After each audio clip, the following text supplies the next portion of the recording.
Very good afternoon, everybody. We had an electricity problem, and so there was a break in the live stream of the morning session. The second part of the morning slot we have initiated, and now we are going live with the remaining presentations of morning slot. Okay? Yes, so we can start now. So, hello everyone. Today I'll be taking false consciousness in the age of digital age, Marxist and Althusserian critique. Here is the table of content. And my research question is how do digital platforms such as Instagram and TikTok function as a modern ideological state perpetuate that reproduce capitalist ideology and sustain false consciousness in the digital age? My hypothesis is in the digital age, capitalism disguises itself through the algorithms and effective engagement, creating a new world from a false consciousness where users willingly participate in their own ideological subjugation under the illusion of freedom and individuality. So, first of all, let's understand the understanding of false consciousness. So, it is believed that when a ruling class people are given some ideologies and the middle class people or other people accept that yes, this is so that can be called false consciousness. We can say that the idealist of the ruling the ideals of a ruling class are in every epoch the ruling ideas at the same time it's ruling the intellectual force. Then false consciousness in the digital age, machinism in it is digitally sustained through the platform that blurs the lines between reality and ideology. Modern forms, current ruling ideas are promoted through the algorithms. Then relevance of Mark and Althusser. So its core insight would be ideology and concealed capitalist exploration. Capitalism means constant transformation plus economic exploitation, and commodity means the basic unit of capitalist system. Then Althusser's ideology and apartheid. Ideology means lived material practices, and ISAs, which means ideological state approaches, and it has many branches which reproduce the system such as media, education and religion. Then interpellation, how ideology hails the individual as the subject. Then social media as a new ISAs, which I just mentioned, that ideological state approaches. Its core insight is to perform function as a digital ISAs, shaping subjectivity and reinforcing capitalist ideology. For example, algorithms in circulation, ideological control, and influencers culture, self-exploration. Then Marxist ideology and false consciousness, when imaginary relation to a real condition hides the exploitation. So we can say that when a particular thing is represented toward us, then we need to check that it is truth or redefined consciousness. The ideology of justify, fetish, and idealize and neutralize thing, which means that if a particular thing is represented to us, then we should not accept it as truth only, but we need to check it. Then Althusser's ideology through parties, which means that ISS, which means they just reproduce the capitalist condition, which means that if a school or colleges are reproducing the thoughts to support the politicians, then they will always support them. And by doing this, they will say that we are creating individual identity, but they are generating a flow of leaders. And then they will say we are making everyone individual and make them go themselves. Then social media as a new ISA, platform capitalism, platforms such as Instagram and Google, ideological infrastructure, curated content promotes, and neoliberal individualism creates a digital false consciousness and mass exploitation. Users' affective data, where they use it to know the behavior to gain behavioral control and capitalist value. and Marxist ideology and false consciousness. This we have already discussed, that it is ideology is a socially false consciousness, and it reflects the imaginary relationship of individual to their real conditions of existence. Then in capitalism and perception, media serving to ruling a class interest. As we all know that the source of information is always controlled by the government or the any particular authority who is in the power, and they need that type of branches that guarantee the reproduction of the relationship of production, and they then make it common that if you don't know this, then you don't know anything. Then Althusser's ideological state and approaches definition.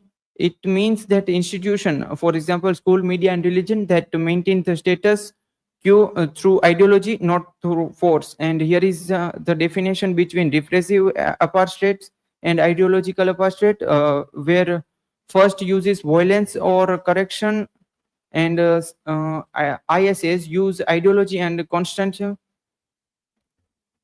Then digital platform is ISS. They promote neoliberal ideology, individualism, success, and consumption. Operate through algorithm plus curation to shape the desire and behavior. Influences culture, spread false consciousness, hides inequality, sells success as a universal. So we can connect this dot with Yojana, which in Bharat there are giving so much Yojana to promote that we are helping the poorer, but they do not actually help, but they promote inequality or to hide it. Then in capitalism and digital media, the attention of economy. So as we all know that in today's time, money is not that much powerful, because of we are living in the age of information. So the data is currency now. User engagement is equal to profit for economic groups. And then commodification of the self. User perform identities for validation, like for likes and share, and self brand performance for validation, and emotion equals to data. This we all can connect with the Instagram algorithm or any particular type of app, where one person is promoting their brand itself, like આપણે ભાવનગરમાં છે એમ શેઠ brothers ચૂરણ, that type of. Then Instagram and TikTok as ideological machines, algorithms, and ideological control. So they promote narrative capitalistic values, beauty, success, fame, and consumption. Platform reward content that aligns with the brand and advertise the interest. Cultural logic reinforce neoliberal idea. So in this slide, I am just discussing about the basic thing, like how particular app or brand uses some aspect of life, like beauty, success, or fame. We can connect it with the cream, like કોઈ પણ કાળા માણસને ધોળા બનાવી દે એ ટાઈપનું. So that we can connect here. Then influencers is equal to agents of capitalist desire. So self is equal to brand. Influencers sell product, lifestyle, and ideologies. We can say that when some influencers are promoting gutka kind of thing, like in Vimal, they are not eating it, but they are just promoting it. And here is a quote by Funch, which says that I was carefully curtaining the image of life I wanted not to have. Then consumerism in disguise. Content often blends with ads. Then false consciousness. So users willingly engage with ideological representation, content creation tied to hope and aspiration. And people are generally thinking that we are free, but in this time they are not totally free. Like their data is always in the control of app or a government or organization. Then this is how in this slide I am just saying that what needs to be do to not to fall in such a things. Then survival of digital forms. And here I conclude my slide. Now I'll like to have some question.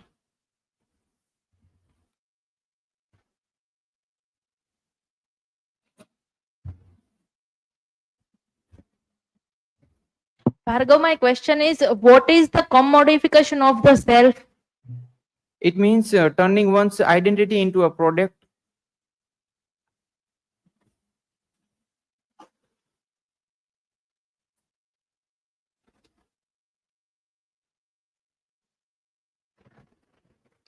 Bhargav, my question is, how can people resist digital falsehoods and misinformation without becoming dependent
on social media?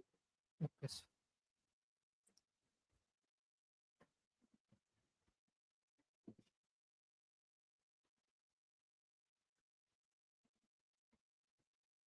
Good afternoon, everyone. Myself is SANKET and today's presentation topic is enriching and development Marxism in the 21st century.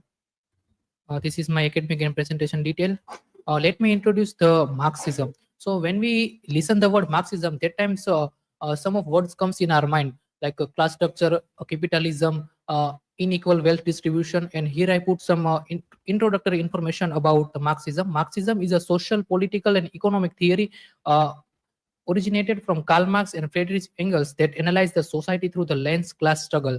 And in uh, Karl Marx work that he divided society in two classes, bourgeoisie and proletarian. And the Marx in one another article, I found that Marxism is a living tradition and its idea are continually being renewed. And one another thing is Marxism is a plural and evolving things, and it cannot be reduced to a single doctrine or method.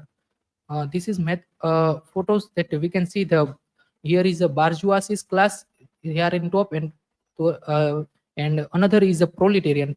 These are working class people, and it is showing that this picture showing that the Marxist view of society, like bourgeoisie, they control the wealth, ideology control, education, media, etc. uh, my research question: how has Marxism evolved and adapted to address contemporary issues such as capitalism, intersectionality, anti-racism, and feminism in 20th century?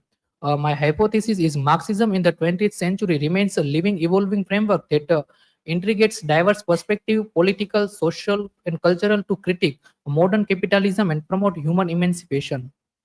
Table of contents: why Marxism important in 21st century?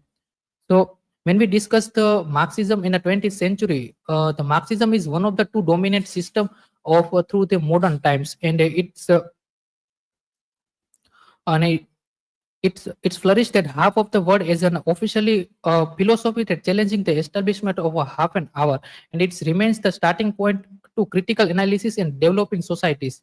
And Marxism has become the integral part of modern consciousness in inspiring those to seek meaningful change in the society. And even 21st century, the age of globalization, digital capitalism, and inequality, Marxism help us to understand the contradiction within the economic and social system, and reminds us that real freedom requires the social justice and equality. Here I put some 6 definition of Marxism. Let's discuss one by one. First is creation and development. The first, creation and development. Marxism is a living theoretical system created by Karl Marx and Engels, but continuously expand, and later thinkers evolving with changing times and response to new social realities. And this adaptability ensures that Marxism remains relevant in analyzing global capitalism and social changes. And the second one is academic thought. That Marxism is both an ideology and scientific academic framework. It explores the how law of nature, society, and human thinking. It encourages the involving of philosophy, economy, and social science, making it foundational for modern critic inquiry. Third one is a social function. Marxism serves as a guiding force for social transformation. It provides a direction for a socialist revolution and socialist reconstruction, and its theory adapt to the new economic condition while promoting equally and collective welfares. And fourth is people's welfare. In this, Marxism seeks as a free and full development in individuals. It promotes the people-centered approach that value human dignity and social welfare, and collectively prosperity, a goal increasingly relevant in today's global inequalities. Values and ethics.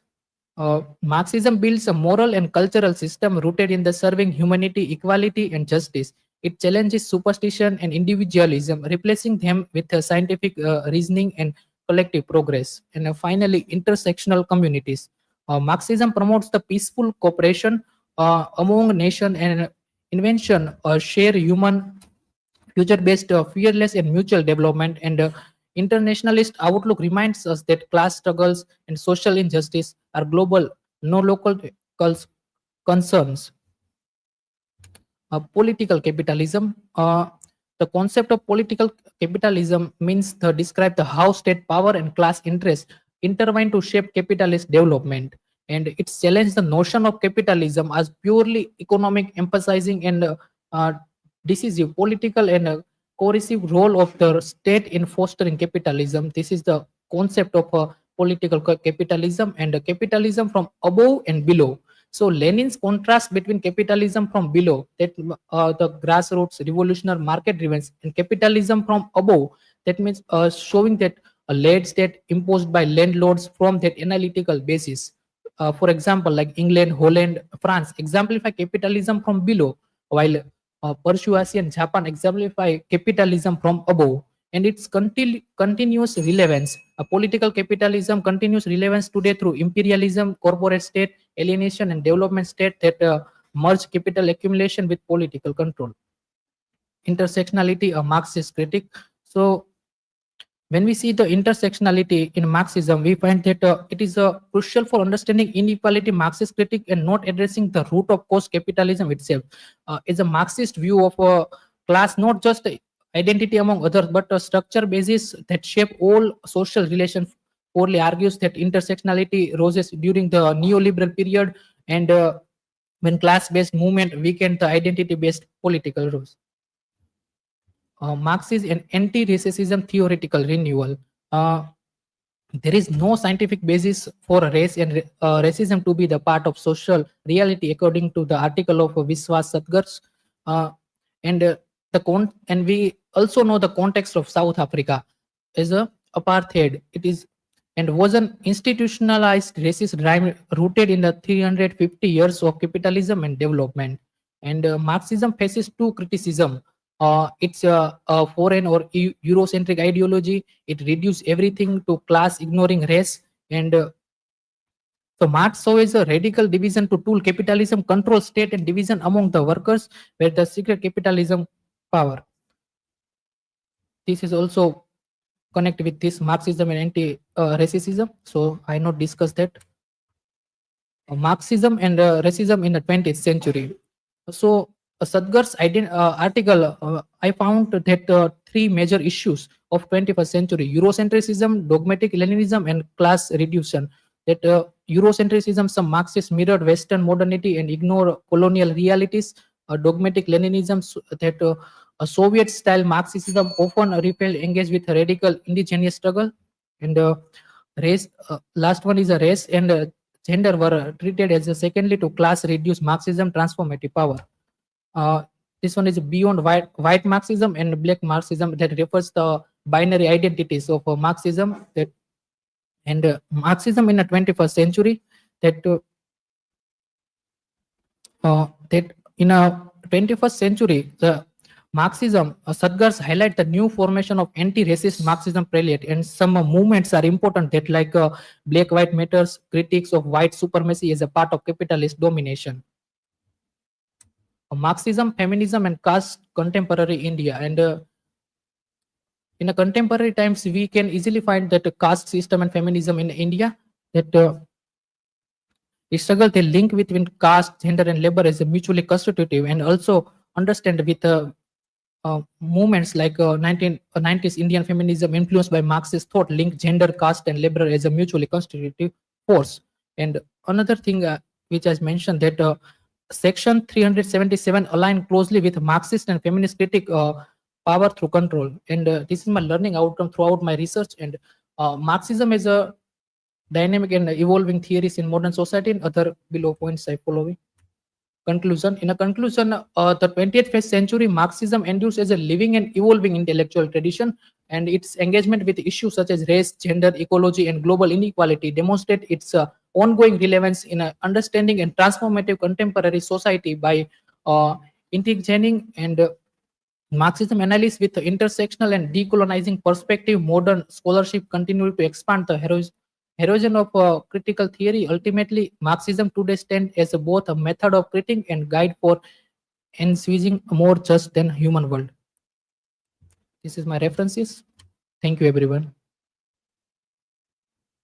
Now you have okay, sir.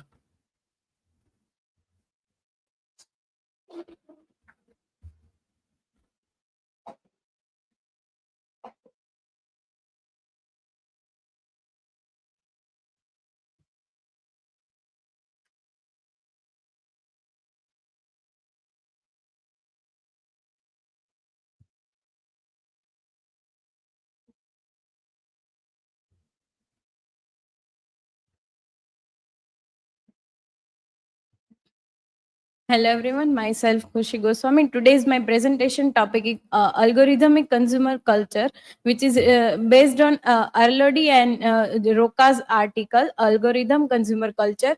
It is based on how algorithm shaped human culture, and it is related with digital humanities because it helps us to understand how technology and culture work together.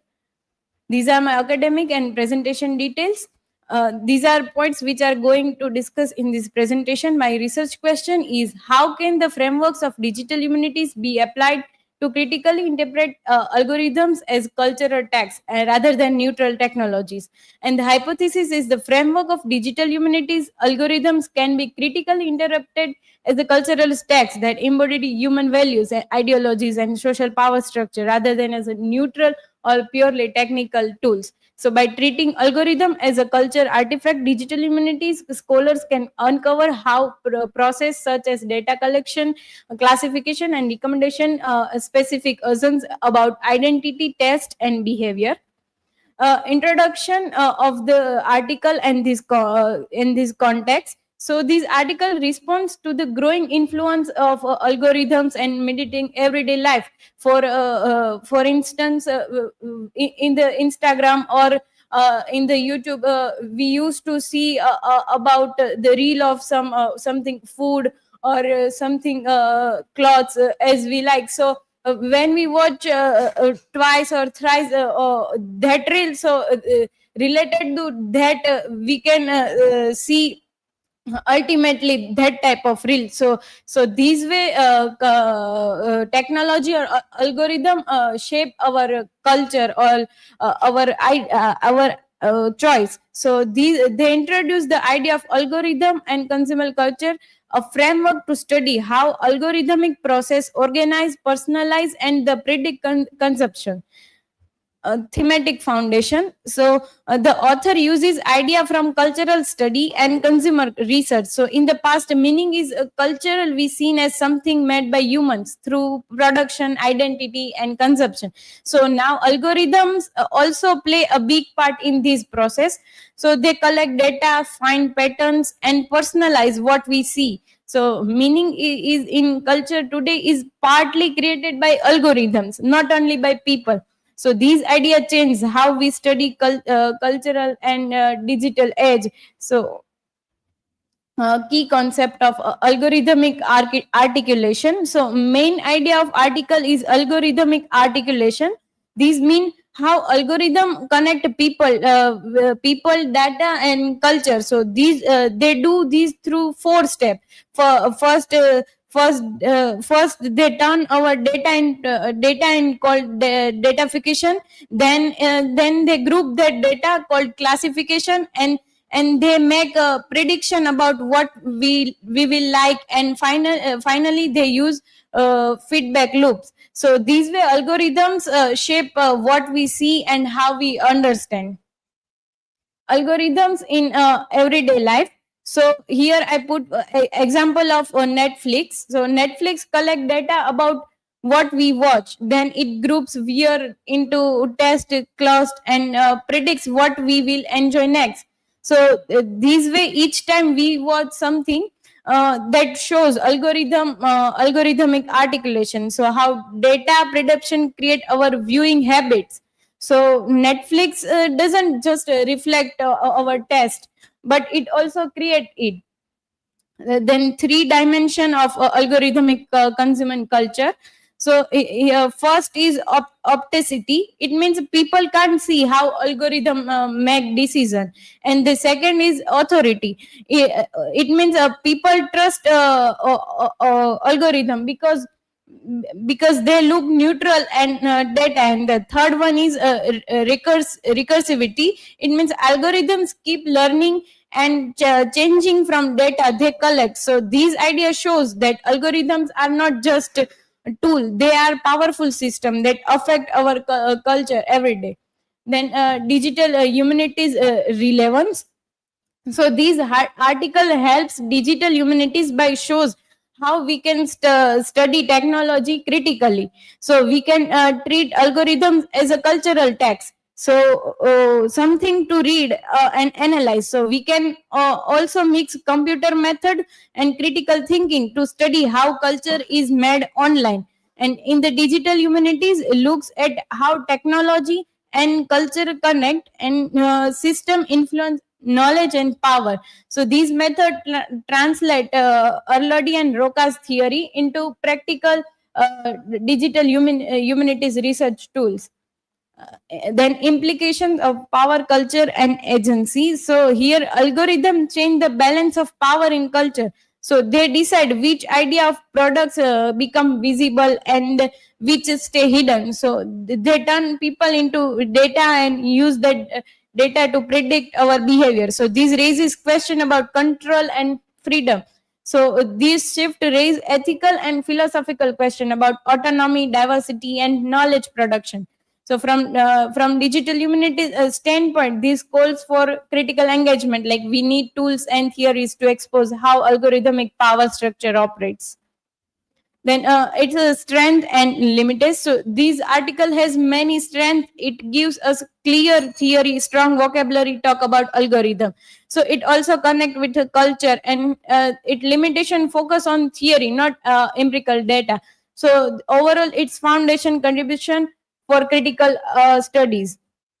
Here is my critical reflection. So in this article, author sees algorithm as very powerful, but people also have power. So user can change or racist algorithm like choosing what we click or what we search. So culture is made by humans and machine together. So we need to study both sides, the technology and the people using it. Conclusion, algorithmic consumer culture reveals that culture meaning is now co-produced by human and machine. So we have to study together both sides. So ultimately, digital humanities stand at the intersection of culture, compilation, and critics. So decoding the infrastructure that now shape human knowledge. These are my learning outcomes. Understand how algorithms function as culture and analyze concept of algorithm. These are my references. Thank you. If you guys have any question, feel free to ask. Okay.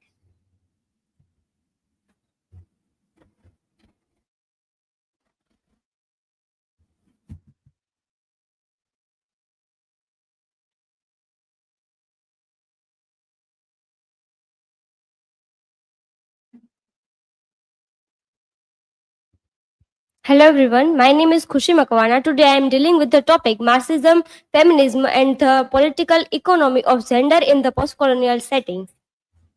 My personal information, table of contents and research question. How do Marxism, feminism and the political economy of gender together explain the percentage of the gender inequalities in the postcolonial societies and what the alternative framework of the resistance of they offers? Hypothesis: the integrate of Marxist and the feminist approaches reveals that the gender inequality in the post-colonial societies are not only cultural but deeply rooted in the economy's exploitation and the colonial legacies. Addressing in this inequality required the recognition and the interconnection roles of class, gender, and the race, while the also supporting feminist resistance movement and the alternative economical models. Introduction: the intersection of the Marxism, feminism, and the political economy of gender within the post-colonial context. It explained how the colonial histories, capitalism structure, and the gendered labor's dynamics the shape women's experience and the post-colonial society. Key themes: the legacy of the colonialism of the gender relation, capitalism role as in a perpetually gender inequalities, feminist critique and the alternatives. Marxism, feminism as a theoretical foundation. The Marxist feminism analyze the ways that in which capitalism exploits women, particularly through the unpaid domestic labor and the commodification of women's bodies. Feminist critique of Marxism. Early Marxists analyzed the often the overlooked gender, leading to critique from the feminist scholars who highlight the need for the gendered analysis of class struggles. Colonialism and gender in the post-colonial context. Colonial legacies. Colonial power imposed a patriarchal structure that despite the indigenous the gender systems, leading to lasting impact on gender relation in the post-colonial societies. Economic exploitations. The colonial economies the often relies on the exploitation of the woman's labor, both the domestically and the agricultural sectors, the reforming the gender's division for labor. The political economy of gender, the social reproduction. The concept of the social reproduction emphasize the role of unpaid domestic labor in sustaining the workforce, highlight its the economic significance.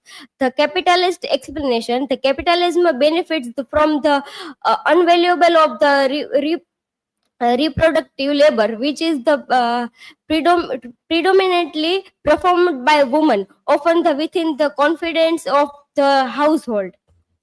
Post-colonial feminist perspective.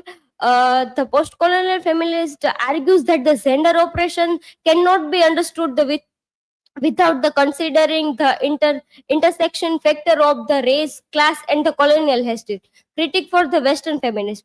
This scholar the critic Western feminist framework from universalizing experience and the, negotiate the specific of the postcolonial context.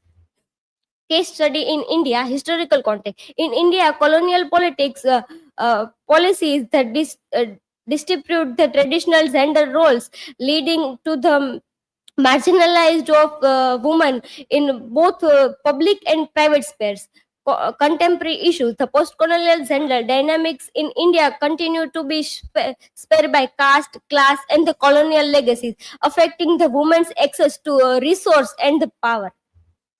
Feminist intervention and the resistance. The grassroots movement, the feminist movement in the post-colonial societies have forced on issues such as the land rights, labor rights, and the access to the education, challenging both colonial and the capitalism structure. Alternative economies, the initiative like cooperative labors and the community based on economy offered the model for the restructuring gendered economic relations. A conclusion in the intersection of Marxism, feminism, and the political economy of the gender highlights how colonial histories, the capitalism, and the structure and the social norms shape the woman's life in the post-colonial societies. It empathizes the importance of the addressing both economic explanation and the social operations, showing that the gender inequality is not only cultural but deeply rooted in material and the institutional systems. By the combining these perspectives, we gain the holistic and understanding of power, labor, and the resistance, offering the pathway from more equitable and the inclusion society politics, including observation. In my observation, the intersection of Marxism, feminism, and the postcolonial theory offered the powerful framework for the understanding the continuing inequality faced by the women in post-colonial society. I agree with the view that the gender oppression is not isolated but rooted in the both economical and historical system of power. However, I also believe that the theory alone is not enough. Real process requires local feminist action, intersection awareness, and the economic reforms of the center of women's voices, particularly from the marginalized communities. Post-colonial feminists insist on the contextual understanding resonated with the most as that the challenge is Western domestic and the calls for the more inclusive global feminism. Learning outcome. Here is my, so I skip it. Here are my references. And thank you. If you have any question, then feel free to ask. So this is from my side. Thank you.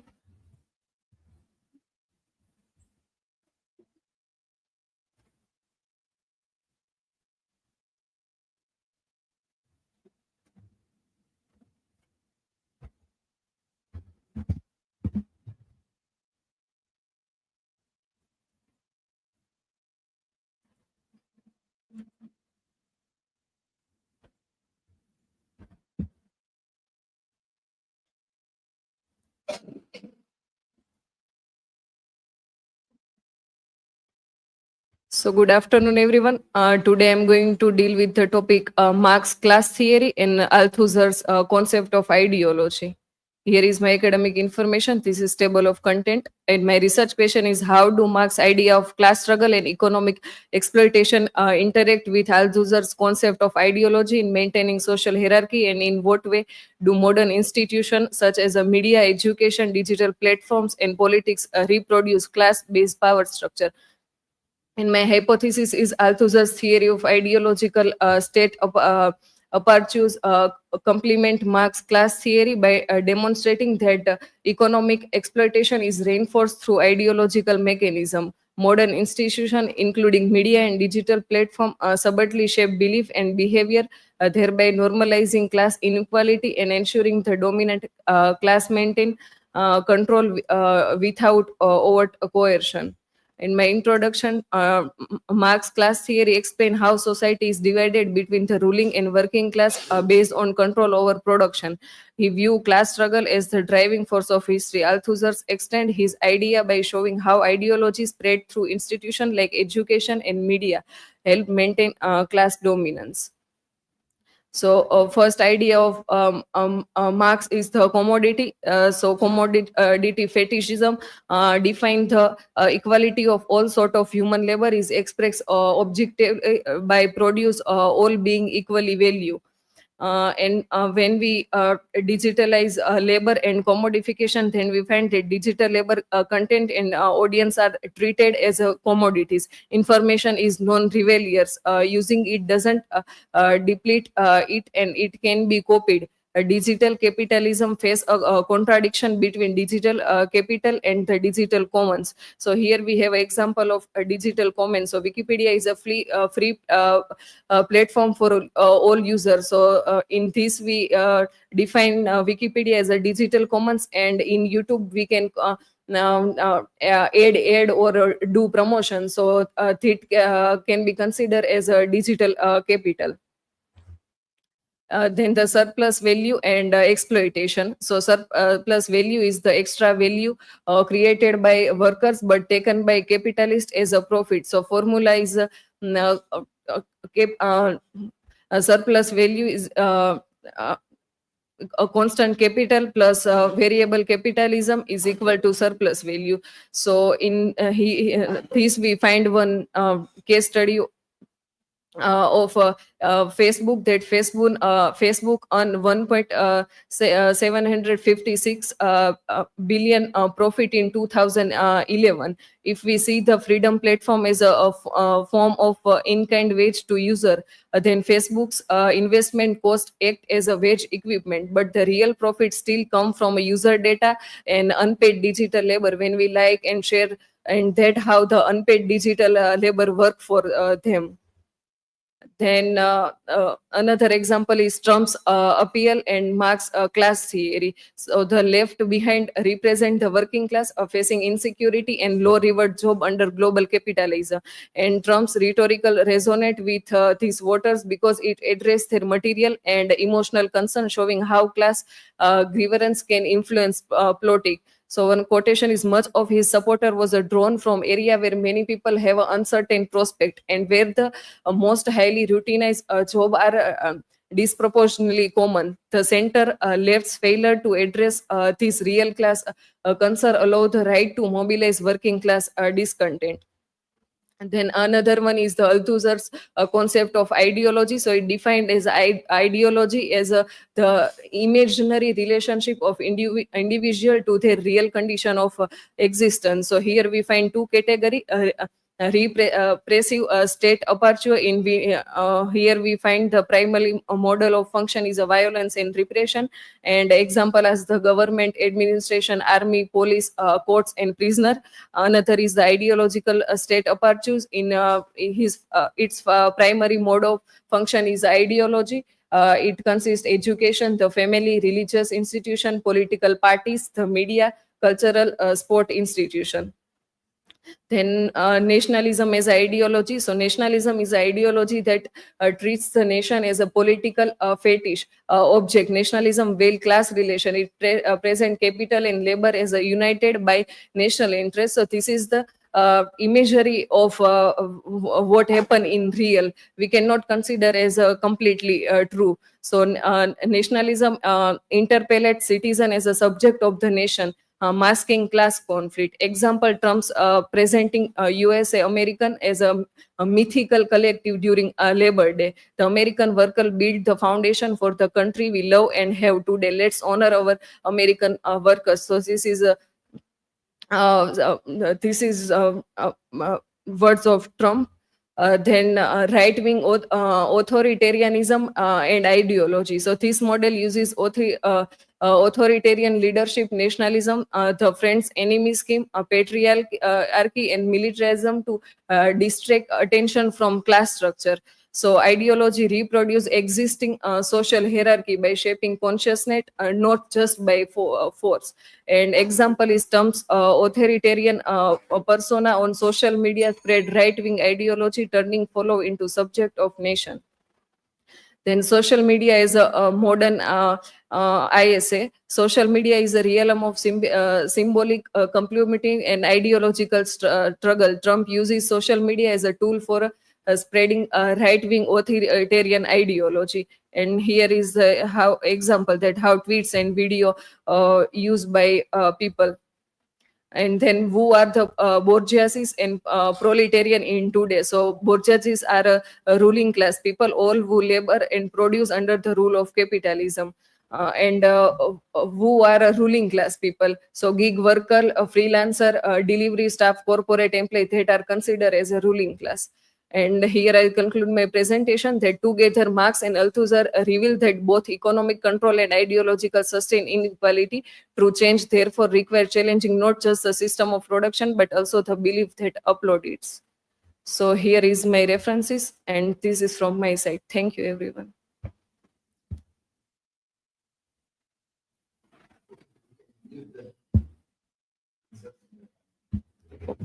It's not the ruling class. Kind of middle class. Depends a lot on capitalism.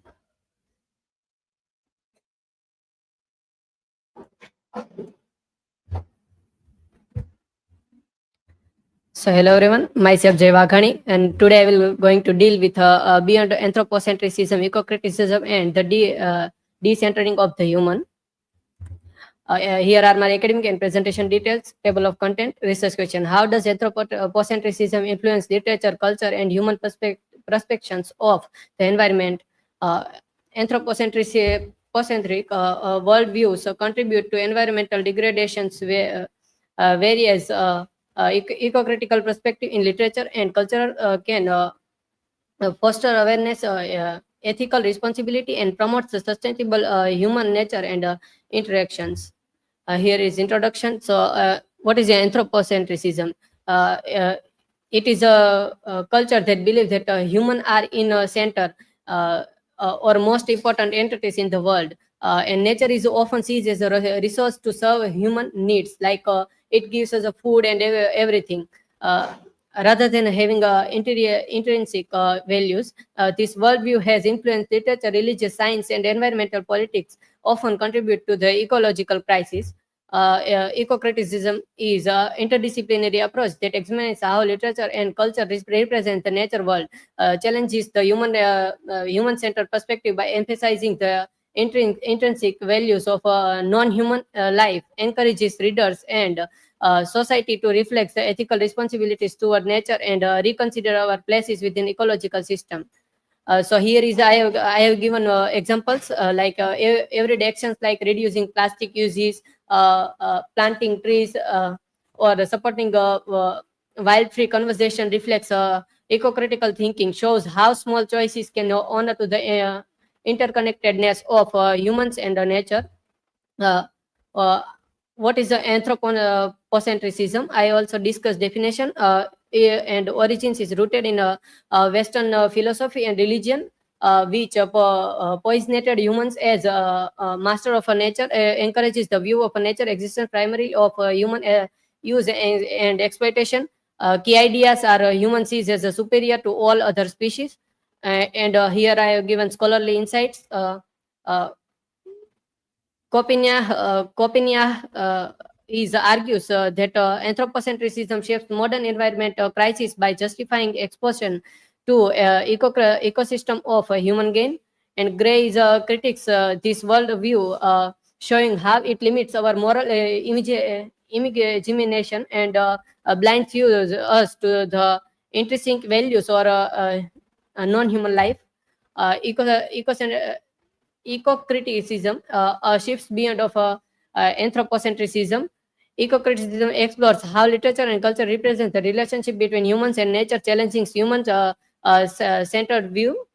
It values non-human life, shifts focuses of anthropocentrism to eco-criticism, and encourages ethical awareness and respect for the life from instead of exploitation. Here are I give this scholarly argue and example. One example is Henry David Thoreau's Walden. In this text, there is a Walden is mostly talks about his experiment for 2 years, and in this experiment he make a cabin nearby this Walden and give so many research things, and including this where I live and what I live. So through this he wants to show that how we should live. He mostly talks about simplicity, and here are key scholars. Shirley is defines eco-criticism as the study of literature and the physical environment, and Lawrence explores the environmental imagination in the literary narratives, and Gers is analyze the eco-critical themes like wilderness, pollution, and apocalypse. Beyond the human eco-critical shifts, eco-criticism invites the pleasure paradigms shifts from a human-centered thinking to the worldview where all beings human are non-human shared ecological sciences. And at the end, I give this two example of this texts. The overstory is mostly about trees and how they are a relationship between trees to human. And in this Richard is give examples that how people are staying with a tree and encounters the problems, and Silent Spring is about this chemical things of this farming like DDT is especially DDT. It is harmful to the birds and lands and everything. So and literary examples of eco-criticism. So here is the first is from romantic literature, Wordsworth, who celebrates nature as a power and inspire and heal the human spirit, and Samuel Coleridge emphasized the interconnectedness of the human and the natural world. Okay, so this is decentering the human implication and impact. Here I give scholarly insights and challenging and critics. Future directions, and here is the outcome of the study and the conclusion. Anthropocentrism places human at the center, often leading to the environmental degradation, biodiversity loss, and climate crisis. Eco-criticism challenges human-centered perspective by emphasizing the intrinsic value of non-human life and fostering ethical awareness. Decentering the human promotes sustainability, empathy, and coexistence, reshaping cultural narrative, literature, and environmental policies. So here are references, and thank you. Now, if you have any question, then you can ask.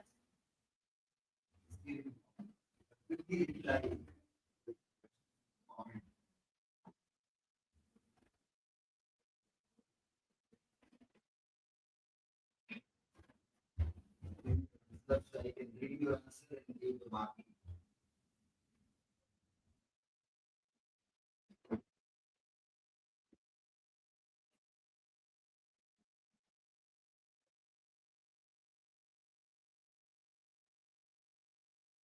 Hello everyone. Today I'm going to dealing with the topic Eco-Deconstruction, reading climate change through Derrida and Timothy Morton. Here is my academic information, table of content, and my research question is that how can eco-deconstruction combining Derrida's ethical deconstructive critique of anthropocentrism and Timothy Morton's ontology of a hyperobject provides a framework to understand human ethical responsibility in responding to the non-human temporal and distributed impact of climate change. So hypothesis is that eco-deconstruction destabilizes the traditional notion of separate, stable nature, and decentered human subjectivity, revealing climate change as a hyper object that demands ethical engagement. However, the infinite and symmetrical ethical demand identified the Derrida creates a tension. While humans are ontologically decentered, they remain the necessary agents capable of negotiating a responsibility for planetary survivance. Here is about Jacob Derrida, Timothy Morton, and what is eco-deconstruction. So eco-deconstruction combines Derridian philosophy with ecological thinking. It deconstructs the human nature binary, showing that nature is not outside language or culture, it's a part of same web of meanings. Key terms: deconstruction, oikos, and anthropocentrism. So here is the deconstruction, Derrida's method of reading that shows how binary oppositions rest on a hidden instabilities. Oikos, it is a Greek word which means house or home. So this word oikos and logos are make these words ecology. Anthropocentrism is a philosophical view that humans are centered most significant entities, often placing nature as a subordinate. The crisis of anthropocentric oikos, humanities geophysical terraforming marks this failure. We have destabilized the planetary home through dominant human logic. Derrida's ethical deconstructive turn. Derrida's project dislocate foundational hierarchies. And deconstruction shows that every hierarchy is already fractured. He integrated the animal as a singular category. They have given themselves the right to give the name animal to all living and expect man. Through deconstruction, the human subject must face its own limits. Morton's object-oriented ontology and dark ecology. So object-oriented ontology, philosophy that all objects have independent existence beyond human perception. Dark ecology accepts uncertainty, paradox, and interconnectedness instead of mastery. Morton's hyperobjects and definition and its traits. So these hyperobjects, non-local, because phased and interobjective. These are the very 5 characteristics of this work. This hyperobject. So hyperobjects are massively distributed in time and space, such as that any particular manifestation never reveals that totality of hyperobject. Climate change is a hyper object. So phasing time and space exists radically inside objects, rippling through them. It phasing means that different places and times experience different intensity. We see only slice at a time. Interobjectivity, it arises from sun, carbon, energy system, etc. We see it via impulse like rising sea levels and extreme weather. Okay, story: extreme events and hyperobject imprints. In 2024, the WMO report recorded 1,100 unprecedented extreme weather events globally, events more severe than any previously observed in those regions. These extreme events, hurricanes, floods, heat waves, are symptoms, not causes. They points to deeper non-local systematic force. Because hyperobject, they are non-local and distributed. No single event fully is a cause. Is a fragmented footprint of what is happening at scale. Another case study: permafrost thaw and deferred trace. Huge carbon reservation now releasing greenhouse gases. When permafrost thaws, is release carbon dioxide and methane, protein GHGs into the atmosphere. Deferred consequence: past action hunting the presence. The Arctic tundra has shifted from being a carbon sink to net emitter in recent years. Thawing is a non-human agency, the hyperobject at a work within. So the permafrost ecosystem carbon loss many continues under net zero could hinder climate change and migration effort. The ethical aporia, Derrida versus Morton. Derrida's ethical demand is a signified and asymmetrical. Humans are always indebatable to other. Morton's stance decouples human certainty, emphasizing objects over ethical subject position. The tension is that if humans are radically decentered, who carries responsibility? To act, we need strategic humanism, not mastery, but responsibility in humanity. Climate change once opened a new space for decision and responsibility amid the incalculable. Survivance, grief, works, and ethical vigor. Survivance, the act of counting life, resisting collapse, bearing a witness in crisis. Grief, work, acknowledging losses as part of ethical awareness. One cannot wager publicity publicly on survival of archive without thereby giving it an extra chance. There is my learning outcome that I have gained insight into how deconstruction combines Derrida's ethical and Morton's hyper objects to rethink human environment relations. I understand that how climate phenomena like extreme weather and forms demand ethical engagement. Conclusion and significance. Eco-deconstruction destabilizes fixed binaries and reveals hidden dependencies. Morton's hyperobject gives us an ontology that first the scale of climate change. This framework helps provide philosophical insight and practical climate ethics. These are my references, and thank you. Now, if you have any questions, then feel free to ask.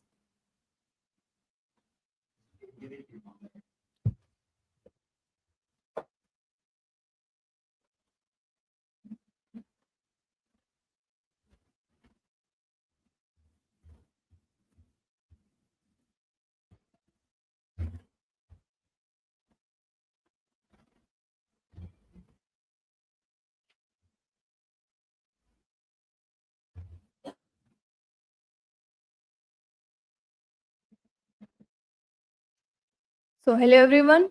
Today is on paper number 204. My presentation topic is the ethics of data in the humanities. Are we losing the human in digital humanities? So this is my academic information. This is table of content which we will discuss in detail.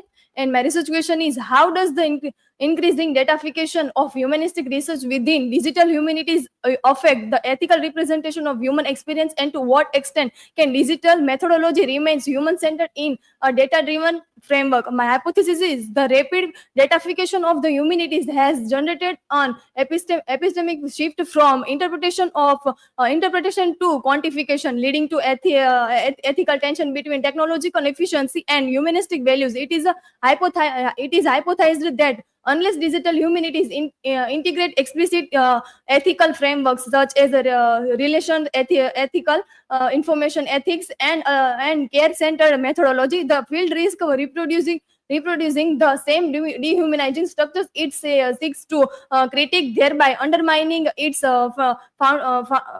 foundational humanist missions. An introduction: the ethics of data in the humanities. Digital humanities begins as a movement to democratize knowledge and expand humanistic inquiry through digital tools. As Buddy's note, digital humanities aims to reshape and reinvent traditional scholarship. Yet this transformation bring a paradox. While technology empowers research, it also risks dehumanizing it.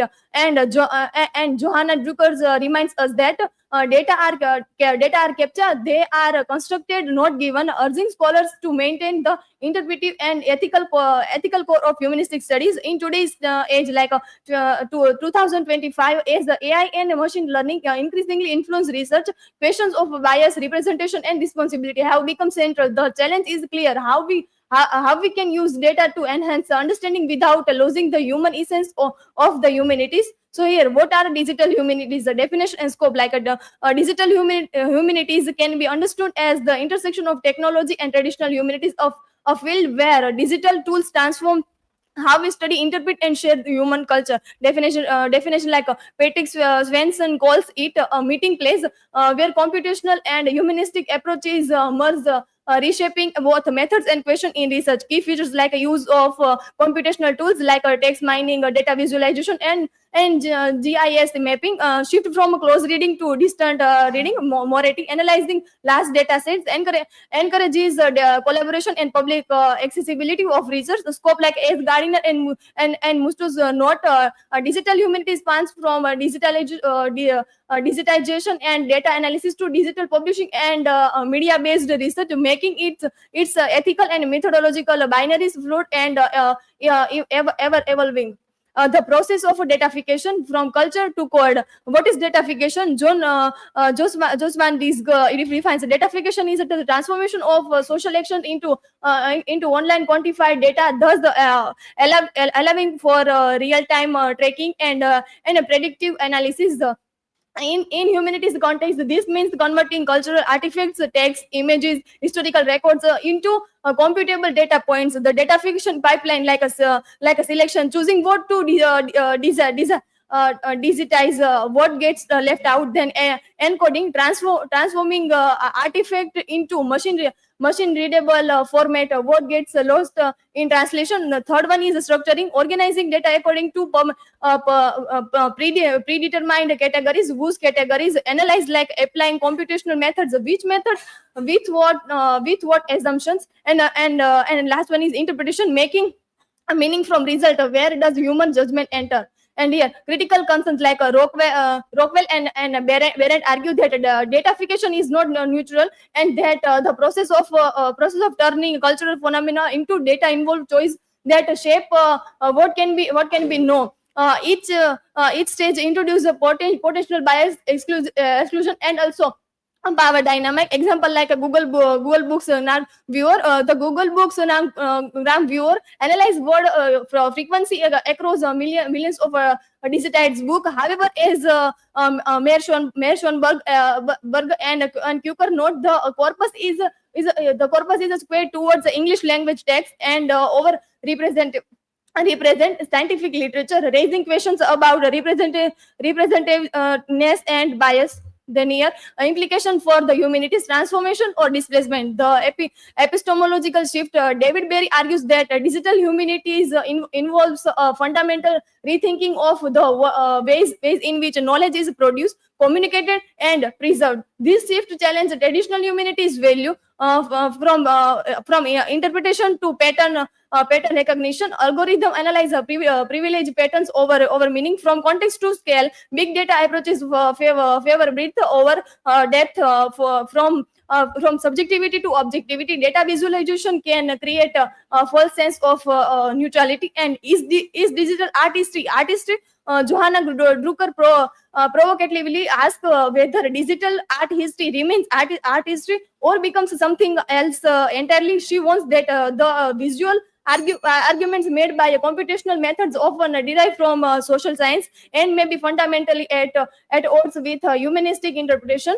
So here, loss of nuance and context. Traditional humanities scholarship excel at like close contextual reading and all those things. Then here, the ethical turn in digital humanities, like recognizing the problem, key ethical principles like care, context, consent, and consequences, and the messy reality of humanities data and Marianne Posner challenge.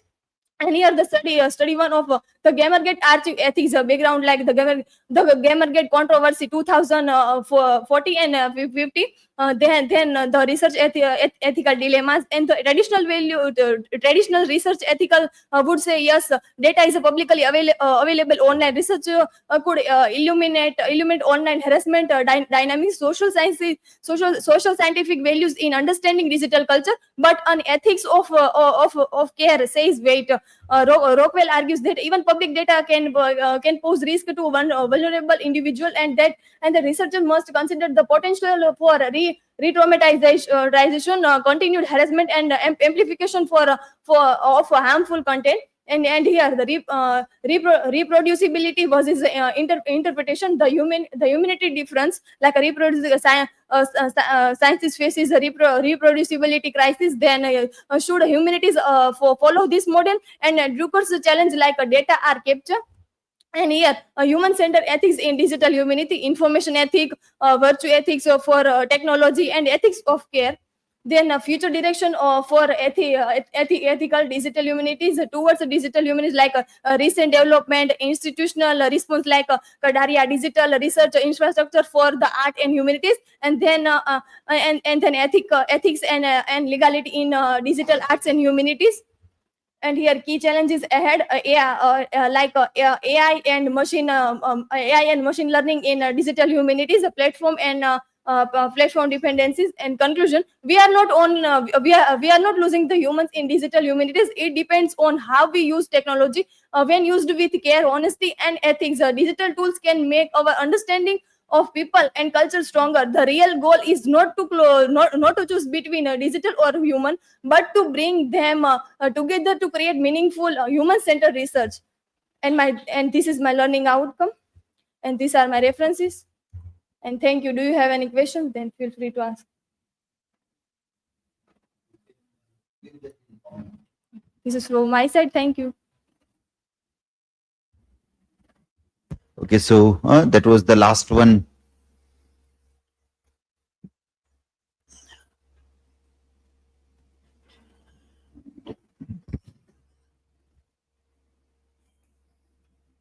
Okay, so a very quick feedback. Most of you did very well. You also cited quality journals, quality articles also from different sources. And because of which the content also was very good. The only concern that comes at some places is that how will you differentiate between what you will make as a presentation in post-colonial studies, in literary theory criticism, and in cultural studies. As we discussed in the classroom also, these three topics will overlap with each other. So how will you differentiate and give more specific examples? Many of you talked only about theories, like in Marxism or Althusser or even digital humanities also. When you deal with these all topics in criticism, then you have to give how in literature it is manifested. So more examples from any literary text of cinema. That in cultural studies, you can go to life events and you can talk about what is happening in the life, because it is about contemporary everyday life.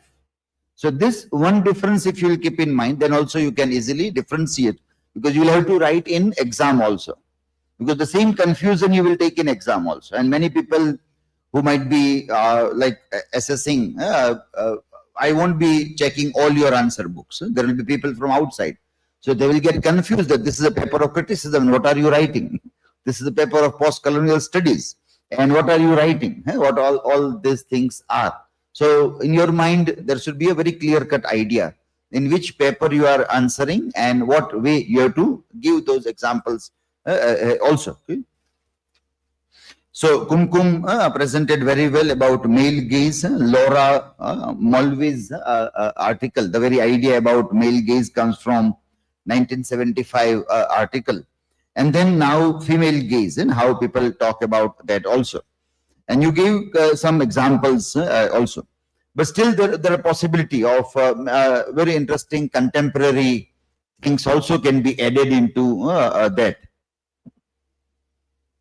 For example, there are many of these films like Lapata Ladies, Poor Things, also got Oscar, films like Barbie also. Now, Barbie obviously is about male gaze, but how the filmmakers are using that very male gaze to talk about female gaze. So, one film where both the things come together. Barbie is again an Oscar-winning film, but it gives in a very interesting manner this. So such examples can be very useful when you talk about this idea here. But still it was a good one. Even from the Indian film also you can find good examples for that. Meghna Gulzar or Zoya Akhtar, these are the filmmakers who are talking about how not to objectify women and talk about it. KHUSHI Ravia presented on Netflix and popular culture. So this also was a topic which was more relevant for cultural studies than for, because audience study you will do their algorithm. So it goes more into that rather than about literary theory and criticism also. Trupti presented on deconstructing deconstructive reading of advertisements. One work which is seminal for this, which you have not cited, is Roland Barthes' Mythologies. Roland Barthes' Mythologies. We discussed that in the class also. So anybody who is doing study of advertisements, popular culture, it all begins with that. The study of popular culture begins with Roland Barthes. And then the title is Mythologies, but it is talking about popular advertisements and how they play a significant role in doing that. So he was able to go much deeper into studying, like if there are advertisements which are making use of sports, so how wrestling and boxing are different. When a person is using wrestling in the advertisement, one is using boxing in so what is the different emotion, what is the different meaning, sign, significance that he is trying to tell. That way his reading becomes very interesting for any of such readings also. Jyoti presented on this films and social critique. That also was very well done. Parthiv also presented well. Okay. Rutvi and Bhumi both did good. Queering on queer studies and good research articles were identified by both of them. Queering and mapping the digital humanities with the help of queer studies, and Anthropocene and queering. So they were both good topics and good resources. You have referred to discuss the things. When you talk about body shaming, even in body shaming, there was one film which got Oscar award a few years ago. That is The Well. Let me share a screen. Yeah. The Well, W-H-A-L-E, the Well film. So this is, again, people talked a lot about this film in body shaming, and it has many layers. Queer also was there. So he is now very interesting for us because he was also an English teacher. The protagonist is English teacher who is teaching writing, and he is taking online classes. But he keeps camera off. Now, why would one not like to face a camera? Because we are not satisfied with our body. It's an example of body shaming. So why would somebody put a camera on? So you are happy with your body. So you would like to put a camera on. So in online discussion, many people shy away from facing the camera or putting the camera on. So you can read this, that well, that person might not be happy with the features that the person has. So even if only face is visible, but if the face is very obese, is suffering from obesity. So he do not like his face to be seen by the students, and students might make fun. So he keeps camera off and he takes the classes. And then we go into the backstory. How come he happened, what he happened? He's now not able to walk. He is doing binge eating. This binge watching on OTT, you keep on watching for hours. He keeps on eating for hours and hours. And then he becomes obese. And now he has become so addicted to eating that he has to eat. People get addicted to smoking or drinking, but people get addicted to eating. So just to pass time, you keep on eating. And then you keep on growing your body like this. No physical activity. He's a daughter. He has a daughter also who wants to submit an English assignment, but is not able to do so. Comes for help. And is a broken family. So what is the reason for broken family? He had fallen in love with one of his students. Now that student is a boy. So there is a queer coming there now. And then that boy committed suicide. So out of that agony of that, he started eating a lot. So people start eating because they are unhappy. Unhappy because somebody died, some beloved died. And so as a part of that, you do not go for fast, but you start eating a lot. So many, this all ideas are connected in one film. So such films, if you can identify, and then you can talk about it, then we are in criticism, applying literary theories and criticism, exactly that we can see in this way here. Dhruvika also did well on queer and hybridity. Okay. BHARGAV also presented well about ISAs, Marxism, social media, and how it plays a significant role. There was a very good article that was cited, Information Capitalism, on information capitalism in this age of Instagram, YouTube, and Snapchat, how this is operating. Okay. SANKET also on Marxism, good articles were there. 6 definitions of Marxism, that was a good article. Others can also refer. You have a short note on Marxism. So this article can be very useful to you. KHUSHI GOSWAMI talked about this. Again, this was a topic which was more relevant to cultural studies. Mediation of culture. When you say about intermediaries, then you are more talking about cultural studies. Because we have all these 3 papers together in one semester. You have to be careful. If it is separately, then it works. Then there is no problem. If there are separate paper or a separate seminar, If you are doing the thing, then it doesn't matter. But in the same semester, you have all the 3 papers, so they overlap, and you have to be careful about it.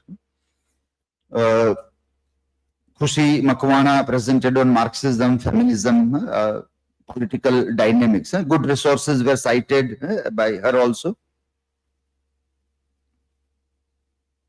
Its manifestation can be seen. Those who all talked about Marxism, you can see, you can just search and you will find lots many films based on Marxist reading also.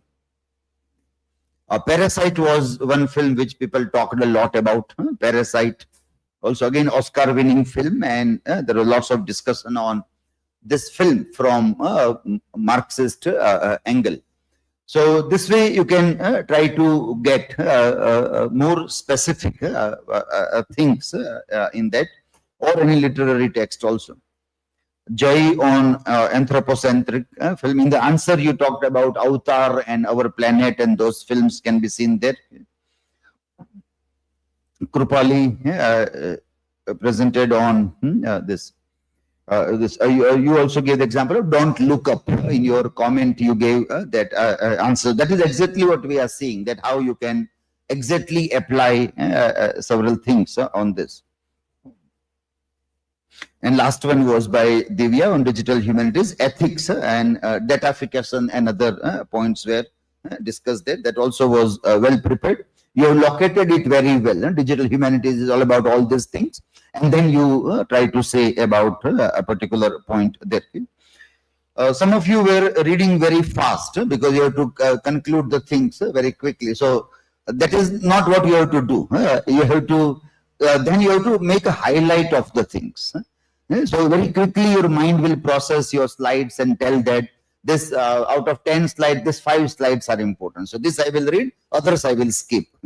So that way you have to be mentally ready. In many seminar conferences, when you will go, they will just tell that sum up in 1 minute. 1 minute only. So you will get confused that in 1 minute, what can I say? So be ready with your topic, that it is 1 minute, 3 minutes, 5, 10, or they say take a 1 hour lecture. Then also you are ready. You prepared only 10 slides, but you can talk for 1 hour also. That readiness is what we have to learn in the presentation. Whatever time is given, we can give with a flexible manner. Okay, so we end our discussion here.